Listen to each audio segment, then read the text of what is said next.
Hey everybody, it's AKman1984 and I'm back for part 12 of my tutorial series. I'm here today to show you how to read reactors on monitors or computers. But before I do, I'm going to show you a little update I've done here with my reactor here. It's a very small update I've done, but I think it's cool. I added lights outside, and also I added a red light outside that says reactor on. So basically what that means is if that light is on, the reactor is on. Well, I think I'm going to change that poster. It says if light is on, reactor on, or something. So I can actually show you this. Okay, so alright, so let's say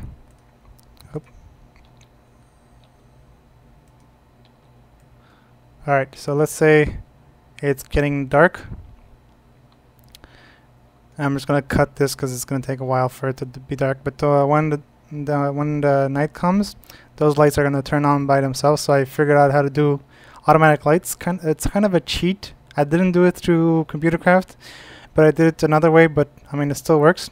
So right now I'm pressing the button so it makes a signal. But you see the lights are not on yet, and I'm keep holding the button, and when it's completely dark, nice and dark,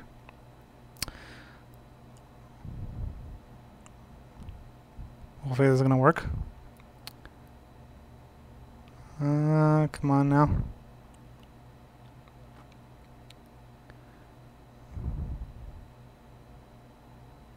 And it doesn't work. Awesome.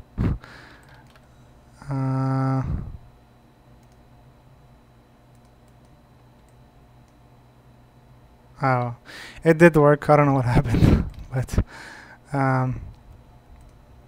oops.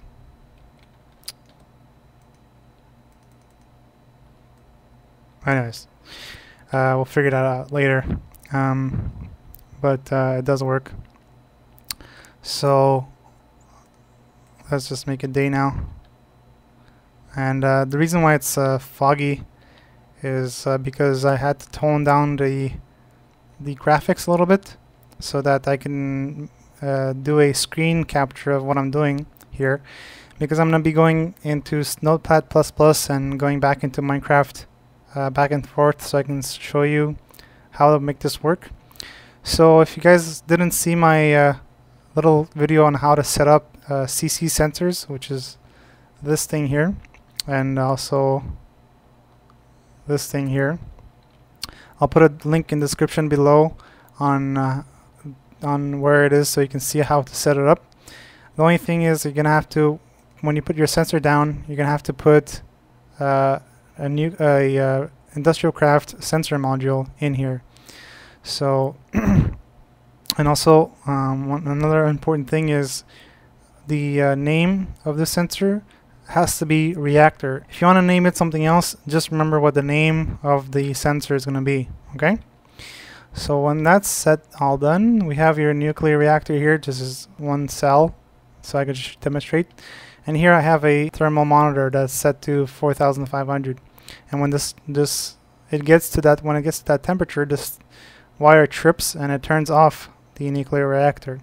Let me turn on the computer, and here you see that nothing's being displayed because it's outputting the information to the monitor.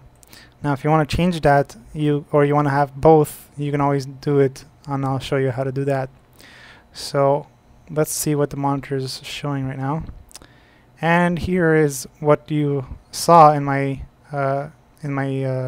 reactor series, that showing the reading of the temperature, the reactor output, the MFSU output, and all the other stuff. So right now we're going to only concentrate on the reactor temperature and the reactor output, because these are pretty much almost all the same. You just have to do little tweaks here and there to get these readings. So I'm just going to start the reactor so I can show you that it does work. So we'll put one cell in there, and you see it's on. And here see it's showing 10 EU per tick, and the temperature is going up very slowly. So if we put more cells, like so, the temperature changes to 130 and the temperature goes up like crazy. Now why 130 is because the nuclear cells have been used a little bit. If I put new cells in here, it should show 150, I think, but it should work. But see, now I'm just going to show you something that's kind of cool. I'm just going to wait until it hits 4,500, which will come up right now. And boom, there you go. Now it hit the wire, see? And if you look here, the reactor output turned to 0. Now if we wait a little bit, starts cooling down.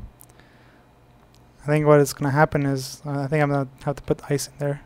So let's put 2 pieces of ice. And now it cooled down and started up again. And now it stopped again, see? So that's what that does. If you want to have the nuclear reactor switch on and off with the computer, I mean, that is possible. You don't need a setup like this, but I just did it for purpose to show you guys. So right now if you look, the temperature is going to go down, down, down, down. Okay, so let me show you how to make this work on with ccSensors in Tekit. I'm in Tekit right now, but you can do this in Technic, or you can do this by your own modifications. So first things first, everything relies on the sensor. So this is the sensor. These are probes here. So each of these are probes. Target info is a probe, reactor is a probe, EU storage is a probe, and wireless storage is a probe. Everything's a probe. So what does mean? That means is basically they're probes to show you other information. Inside the probes, you see here there's targets, and there's 3 targets. Here there's 2 targets, and here there's 127 targets. Here's this 127 targets, and here there's 2 targets. Right now, hopefully this is gonna work because there's like a little bug here.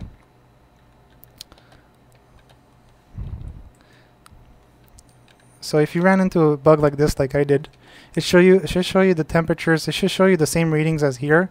So what you do is just knock it down, and you see the screen went blank when I did that because you can't get the information anymore. So you just get another sensor. Hopefully it's gonna work. So you place it down, and then you place the thermal card reader and the industrial craft sensor module, and you rename this to Reactor, and you press enter, and let's restart this computer because it just stops working. There you go. So hopefully this is gonna work. So no, it didn't work. Nice. There's a little bug with this. So we here I'll show you what I'm talking about. Stupid thing. Let's put another one there. Hopefully this will work. I just want to show you something. Alright, there you go. So this is also important. Inside the targets are the readings. So here you see heat, here you see output. This is the output of the reactor, the EU output. Last output and added to energy net true, which means that I don't know what that means actually. Anyways, that's not really important. And the size is 0. So if I click, I'm basically what I'm doing here is just clicking left and clicking right on the keyboard, and you see here 6, and you see here 0. 0 is this reactor here, and 6 is the reactor inside my base there. So keep that in mind, guys. Everything I just said, keep that in mind. I'll explain you why. So let's jump into the Notepad++. Okay, so now we're in Notepad++, and the first thing you have to do is while true do, and this is going to help you do a loop of the code that you have, and this is going to help you do update the information that's being displayed on the monitor. I just wanted to say one more thing before I continue is I'm going to put this code for download for you guys, because this code is a little hard and a little tricky to get it to work. But if you want it to work like exactly the same way I've done it here, you're gonna have to set it up the same, unless you change a little bit of the information here. So after you do while true do, you sleep for 1 millisecond. Now this code could be here, or it could be at the end of your code. It doesn't really matter. I put it there for I don't know what reason, but. And also this sleep time could change if you want it to change, but like I said before, 0.1 is the minimum sleep time you can have. Then you do the wrap right, so that it knows which side the monitor is on.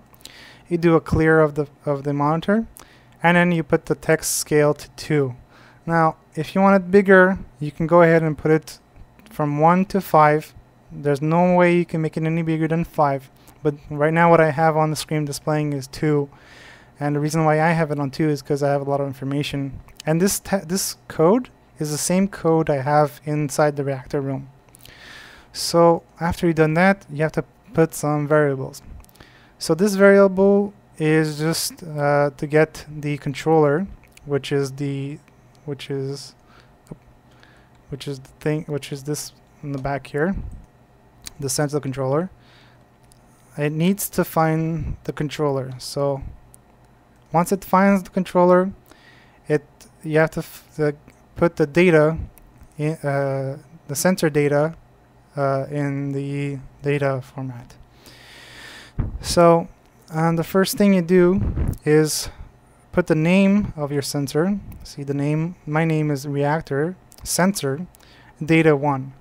Now what that means is not because I have. This is not because there's this is the first data I have to input. This is because if you look inside here, if you look inside inside sensors, there's only one reactor. Now 1 corresponds to this. If there was 2 reactors here, so it's a reactor and then there was another reactor underneath this, then you would say you would have to select which one you would do, and to select that, you have to put 2 here. Okay, so that's how you have to do it.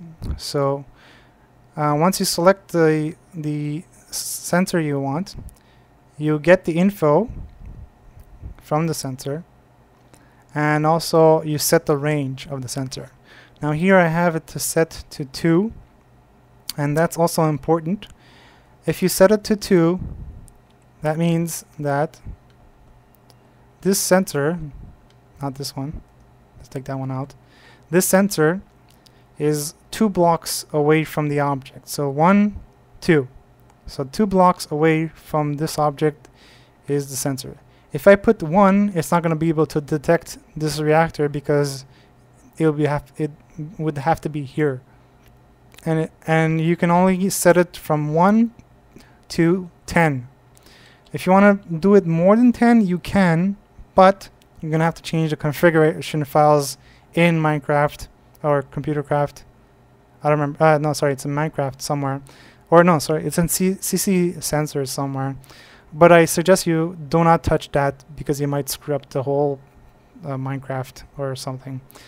If you want more information, go to the ccSensors page and it'll tell you how to make it bigger. But to be honest, 10 is well more than enough that you would need. And 10 means from each direction, so Y, X, and Z, so up and then down, and also left and right and back and forth. So all the directions from the sensor, you can go 10 out. Okay, so once you do that, you get the probes. Okay, like I said, probes are these things here. So you can get the information of, see, now it's not working. So if I put this down, I put... Okay, no, I don't know why this is not working. Ah, here we go. So this is the information what you can get. The name, the type, the coordinates, and that's pretty much it.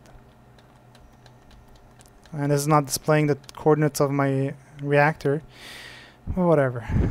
But that's what you have to do. So that's the probes. And here you see it says data 2. Now again, this doesn't mean that it's the second data that I'm inputting for the reactor probe. It means if I go... Oh, I can't show you because it's not working. Hold on a second. Let's put this down again. And let's put this again. Ah, here we go. So the data 2 here means that it's not this one you want, it's this one you want. So 1, 2. If you want EU storage, it will be 3. Just like here. See here it says 3. So EU storage 3. See that? That's what you have to do. So once you get the probe, you have to set available targets for the probe. And what that means is the reactor target. And here is the reactor target. Okay? And it'll be the first one.